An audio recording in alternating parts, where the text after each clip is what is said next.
Thank you. Hello. Welcome. Just by way of introduction, let me just say the pictures that you were seeing as you were just sort of sitting here and twiddling your thumbs, those are some of the one-room schoolhouses that we had at various points in the history of this town. We had a dozen of them at various places, and we have one left, and that is the Center Schoolhouse. And if any of you are interested in one-room schoolhouses, or you'd like to know about education in the 19th century, you should know that the one-room schoolhouse in Barkhamsted will be open on the last Sunday of the month, May through September, 1 to 4. It's, trying to think, what's this road there? Center Hill Road. Center Hill Road. And it is free, it's open to the public. We'd love to have you guys come and certainly bring the kids.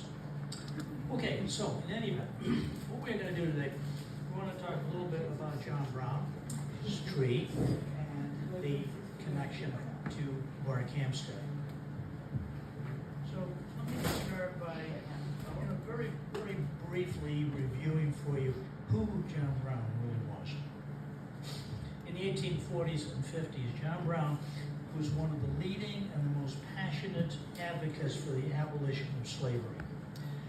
And he toured the country, making speeches, raising money, whatever.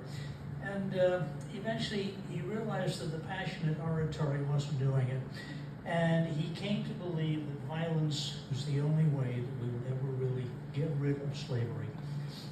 And so in October of 1859, John Brown and a group of his followers attacked the federal arsenal at Harper's Ferry in Virginia.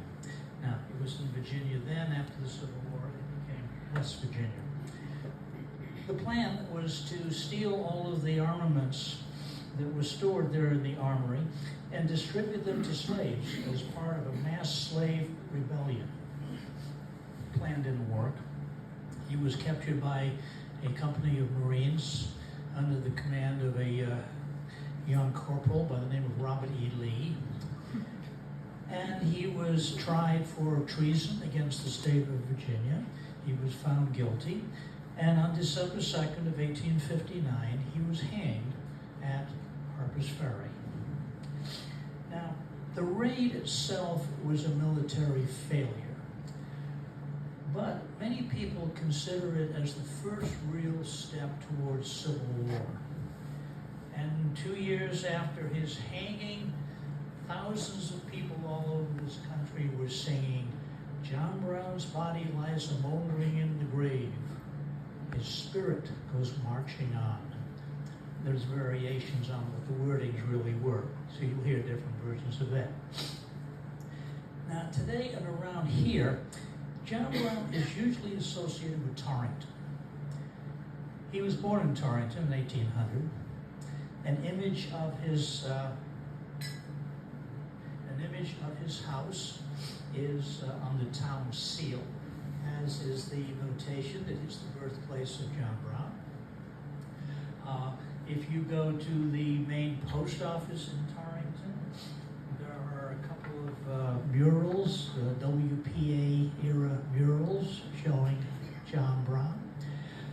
And every year on December 2nd, the date of his hanging, there is a commemorative ceremony at which flowers are placed on a memorial that's on the site where he was born.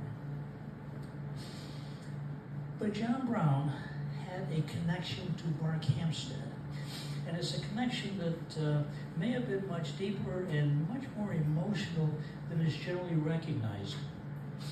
Unfortunately, there's very little hard documentary evidence of that connection. The story is mostly local lore, it's family traditions. But stories of the connection of John Brown to Barkhamsted were so pervasive well into the early 20th century that in itself argues that there's some truth to the story. The connection of John Brown to Barkhamsted was once common knowledge, but it just gradually disappeared. John Brown was born here in this house in Torrington, May 9th, 1800. He was the son of Owen Brown and his wife, wife, Ruth Mills Brown. And unfortunately, that house burned down in 1918. There are still traces of it, the foundation, and the area around is preserved as a memorial. All the biographies of John Brown report that in the summer of 1804, John's father, Owen Brown, went out to the Ohio frontier looking for land on which to settle his young family. As you probably realize, that was a very common theme in the history of many families from this area of Connecticut.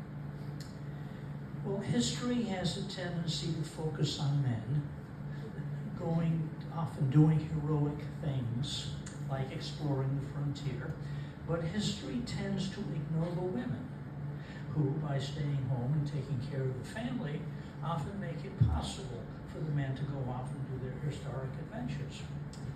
And in this particular case, history has generally ignored the fact that when Owen Brown went off to Ohio, his wife, Ruth Mills Brown, stayed home. And for good reason. At that particular point, she was about 6 months pregnant. And she was also taking care of 2-year-old Salmon Brown, 4-year-old John Brown, 6-year-old Anne Brown. So the woman had her hands full. And as a woman left alone with the family, she would very likely have been looking for some help and support with this growing family. Now, we don't know for sure, but she might very well have done what so many women in similar circumstances have done. She might very well have just gone home to her parents. And of course, her children, including 4-year-old John, would probably have gone along too. Now, the parents of Ruth Brown were Lieutenant Gideon Brown and Ruth Humphrey Mills of Barkhamsted. Now, they lived at the site that's now basically under the Staycliffe Cove area of the reservoir, probably around in through there somewhere. And John's father, Owen Brown, he had at one point also lived in this area. And if you think about it, it's not all that far from there to Torrington. It's probably about a dozen miles as the crow flies. So it is quite possible that she and her family visited Barkhamsted on various occasions. The house where Gideon Mills and his wife lived stood just to the east of Goose Green.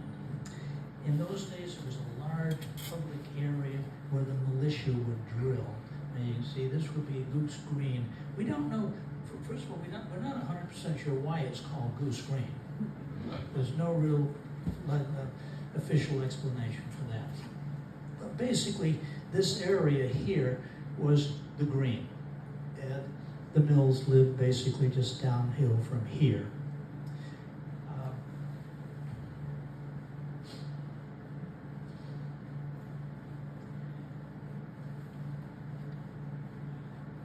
So suffice it to say, this is the basic area of the green as they would have known it. Now, if you went to the green back in those days, there were 2 features of the green that would attract your attention. One would be the schoolhouse. This is the school on the green. It was usually referred to as the Goose Green School, sometimes just referred to as the Green School. And next to the school, and you can see an edge of it here, was an enormous oak tree.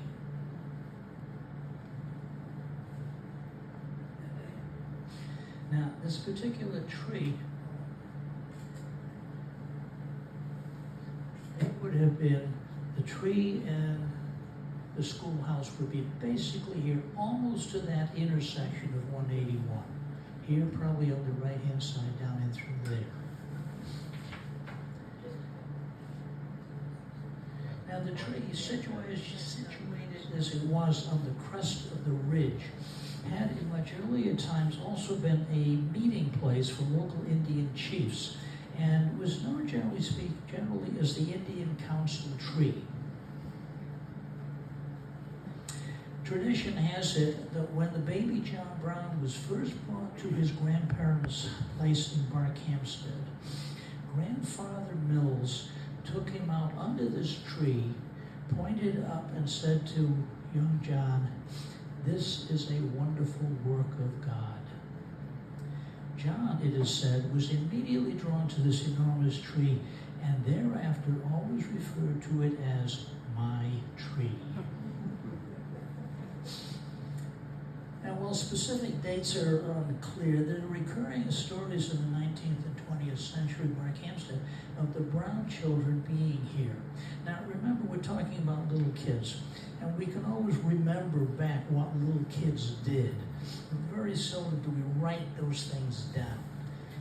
The stories were just sort of passed along. Now, for example, in the Barkhamsted Centennial, there is the comment that there are old folks now who remember John as a schoolboy on the green.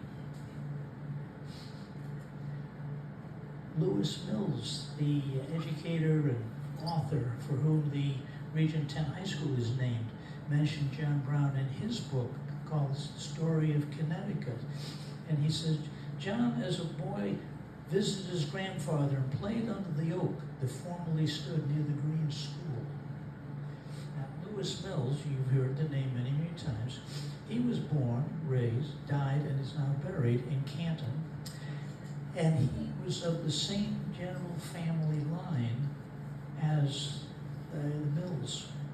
So he is an indirect relation of John Brown. Now, in talking about the schools, I should mention that in the 19th century, rural one-room schools, such as Goose Green School, traditionally had two sessions. There would be a winter session when the older children, especially the boys, who were freed from farm work after the harvest, would gain a little bit of a basic education. And there was a summer session when younger children, who were very productive on the farm, they would be able to get some preliminary instruction. That summer session was, in many cases, a form of community daycare. The teachers were usually teenagers. Any child who showed up was welcome to attend, regardless of age. And 6-year-old Anne Brown is said to have attended the Goose Green School whenever she was in Barkhamsted. And, as was traditional in those days, occasionally would bring along her little brother. Local law has it that small John enjoyed being a pupil for a short time only, then would slip out to his beloved tree, not always to play, sometimes to gaze up into its wide-spreading branches. He would put his tiny hand on the rough bark protectingly and say to whoever passed, "This is my tree." Now, the Brown family stayed in this area for only a short time, and by the summer of 1805, they were on their way to Ohio. But John Brown never forgot the giant oak tree, and it is said that whenever he was in Connecticut, he would visit the tree. He was back here in 1816 as a teenager for a while. He was in the neighborhood. A relative of his in North Canton was a minister, and he was staying there for a while he decided whether or not he wanted to become a minister himself. As an adult, business brought him back to Connecticut on numerous occasions. There are records of Brown visiting Connecticut to raise money for his abolitionist causes. And there are several occasions in 1857 when he was here in Canton. Other times he was in this area visiting the Collins factory to buy weapons for his planned slave rebellion. And it is said that he always found time to visit the tree. Now, these visits were, of course, quiet, personal affairs, important only to the people most directly involved, and so they were not really documented in the historical sense, but they were remembered by the people, and the stories were passed down generation to generation, so much so that the oak tree on the green was known to all as John Brown's tree. Towards the end of the 19th century, Barkhamsted's population was dwindling. The old one-room schoolhouses were gradually discontinued. The Goose Green School closed for the last time in 1892, and the few children who still attended were reassigned either to the Pleasant Valley School or the school in the South Hollow. The building itself was abandoned, and it soon fell into decay. In 1903, the property, including the schoolhouse, was sold to Mr. and Mrs. Richard Silito of Barkhamsted. But the deed transferring the property had an interesting note. On the deed it says, "It is expressly understood and agreed that the oak tree standing on the above described premises is not to be destroyed or cut and is to be left standing." Even as the old school was falling into decay, the connection to John Brown was noted. There's a small sign hanging on the left side there. You can barely see it. The picture isn't very good. It's not a good copy of the original, which is in the State Library. But the sign points over to the tree and says, "This is John Brown's tree." Okay, fast forward to 1922. Barkhamsted had its own Chamber of Commerce. Now, the group only lasted for 4 years, but it did make some important contributions to the community. It encouraged the restoration of the forest, and it championed the creation of our first local Board of Finance.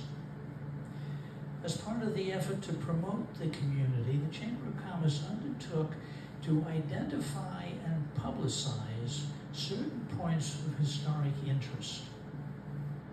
The feeling was that this might encourage people to visit Barkhamsted, and that might encourage new people to settle here, might encourage businesses to move here. Tourism as an engine of economic development. So the council identified several potential locations of interest, such as the Hitchcock factory, the site where Ethan Allen had a stockade for Revolutionary War prisoners, the oldest house in town, some stops on the Greenwoods Turnpike. But they selected as their first project John Brown's tree. The Chamber commissioned a bronze plaque that retold the story of John Brown and his affection for the tree. This ancient white oak was so named when John Brown, whose soul is marching on, played under it as a tiny child and called it "my tree." He visited relatives hereabouts as guests, sometimes attended the Green School. His mother was Ruth Mills, eldest daughter of Lieutenant Gideon Mills, a public-spirited soldier of the American Revolution, who lived in the first house east of the Green. Owen Brown, John's father, once lived nearby, but moved to Torrington. There, John was born May 9, 1800, and he lived until 1805, when the family moved to Ohio. John never forgot this tree. He came to it on each of his visits to Connecticut. The tree has previous historical interest. It was a council tree for local Indians. Postcards such as this one showing the plaque were published and distributed. Framed photographs of the tree were presented to each of the local schoolhouses, and the public was invited to a formal unveiling of the plaque set for November 11, 1922. But unbeknownst to the public, at the very last minute, there was a glitch. It was noticed that the plaque contained an error, a typo, if you will.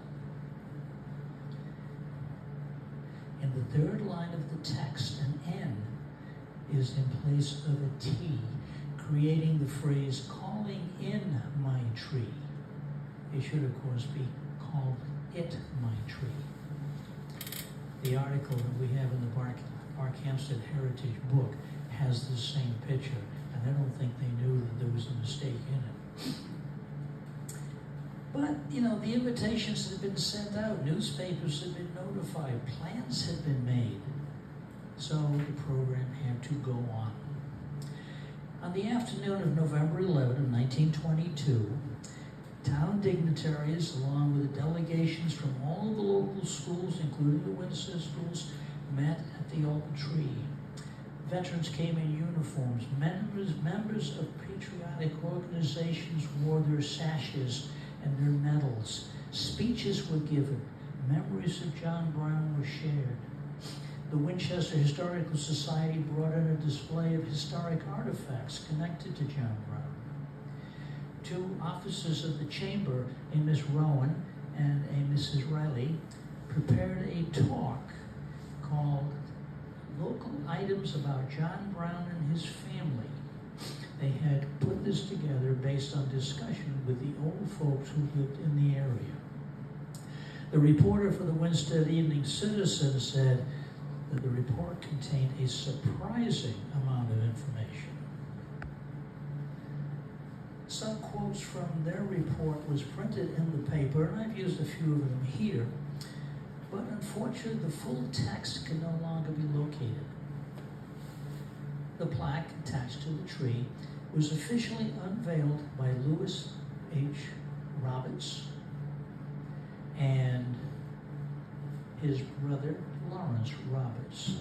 Now they're right back there. Those two guys in through there. The one in the back is Lawrence, and the one in the front, this one right here, is Theodore. Lawrence Roberts was Doug Roberts' father.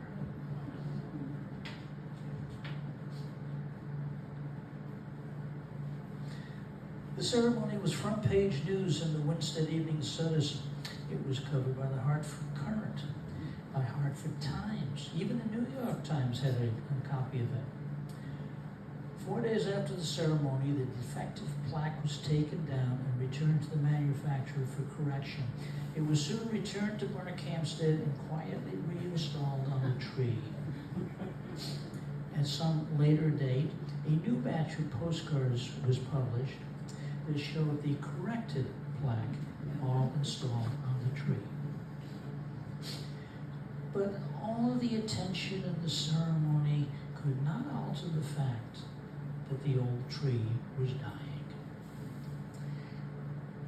When you look at the pictures from here and you compare it with the pictures of the tree earlier on, you'll see the branches are very bare and spindly. It doesn't look like a healthy tree, and it's not.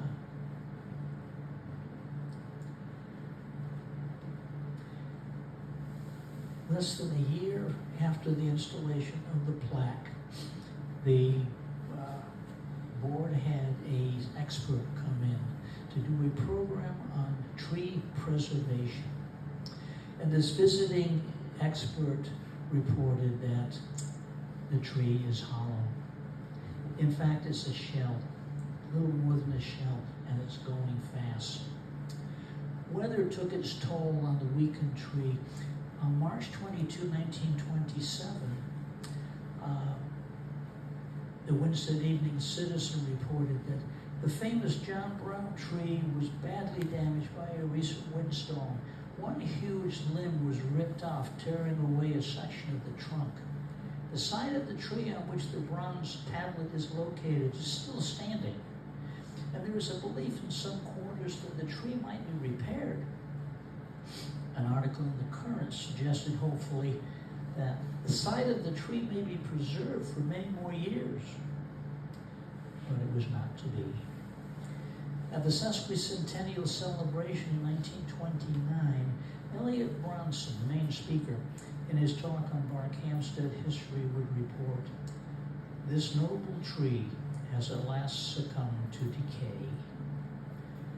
But the story lived on. The tree was mentioned in a report of the State Park and Forest Commission, 1924 to 26. In 1934, the Connecticut DAR published a book, Trees of Note in Connecticut, and it featured the John Brown tree with the note that it had died. There's a little tiny asterisk right over here in front of the name. This is gone. And John Brown's tree was listed in several other listings of historic or significant trees around New England.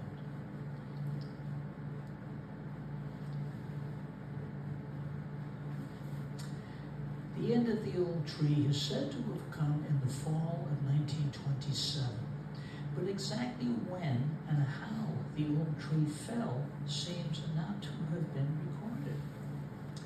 Like the events of John Brown's early childhood on Barkhamsted, it was probably common knowledge to the local residents, but it was not documented for historians. The memorial plaque commissioned by the Barkhamsted Chamber of Commerce in 1922 was rescued, and it sat in the vault of the town hall for many years. Eventually, it found its way to the Barkhamsted Historical Society, and it is usually on display at Squire's Tavern. Tonight we have it here with us as a reminder of that once famous connection between John Brown, his tree, and Barkhamsted.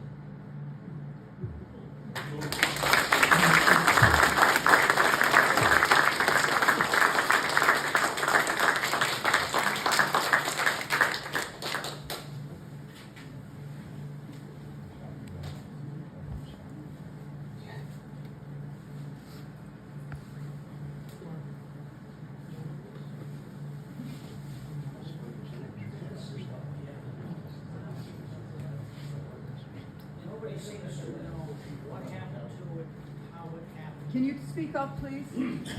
But somewhere along the line, somebody was able to take a big chunk out of the tree after it went down and rescue the pipe. Put the two of them together. And this is what we have. This is all we have left of John Brown's tree. This is the direct.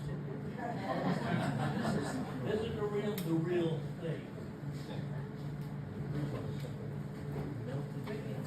Somebody made boards out of it and built, there's some building out here with that tree in it. You know, I sort of doubt it.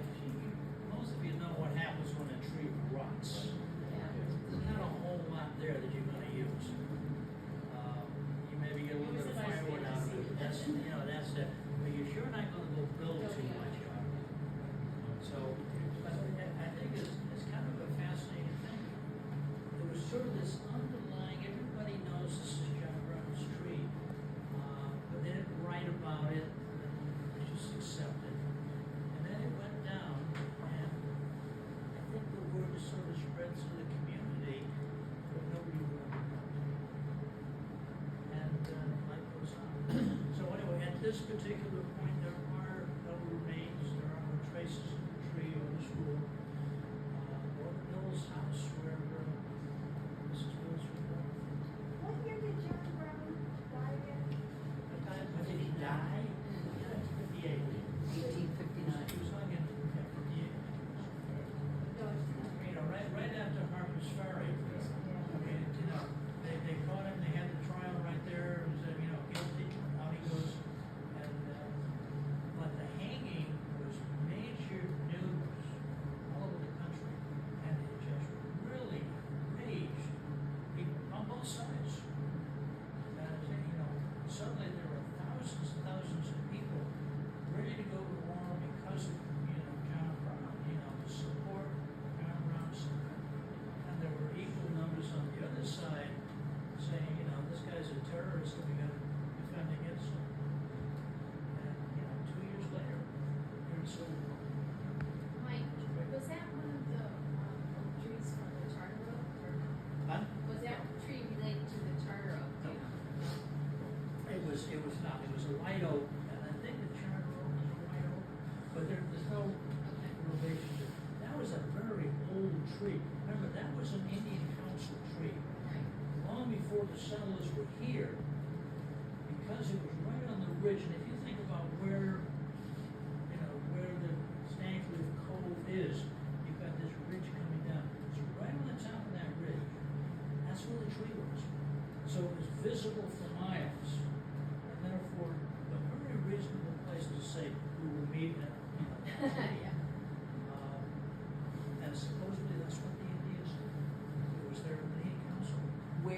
exactly? Huh? Where exactly?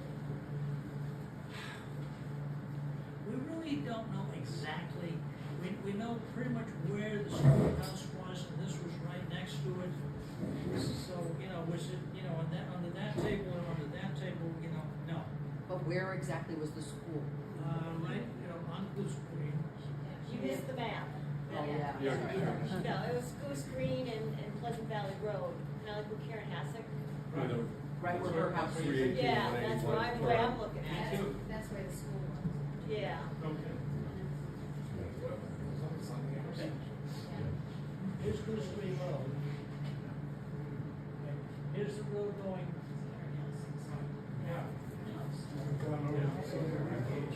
Okay, here's the Memel Bridge. Down in Pleasant Valley, here's the river. But here's the river. And if you think about, going across town, you go over the bridge, you go up this steep hill right here, the firehouse is right here. And you take this sharp left turn here, go this way, and then across the dam here. But that's Goose Green Road. And the reason it's called Goose Green Road is because this area right in through here, this was Goose Green. As a, typical New England green, where, you can have fairs, religion drills, whatever. And supposedly the school was right about here. And you saw from the pictures that, within, 20 feet of the schoolhouse, that's where the tree was. But all of that, of course, is now gone. And of course, these roads have moved to the east and that too. But anyway, that's the story. And, it just sort of faded out from consciousness. That's about it. There's another great tree, oak tree down in Granby that's preserved. There's a lot of history behind a lot of those big old trees. But that was our sort of historic tree. It was literally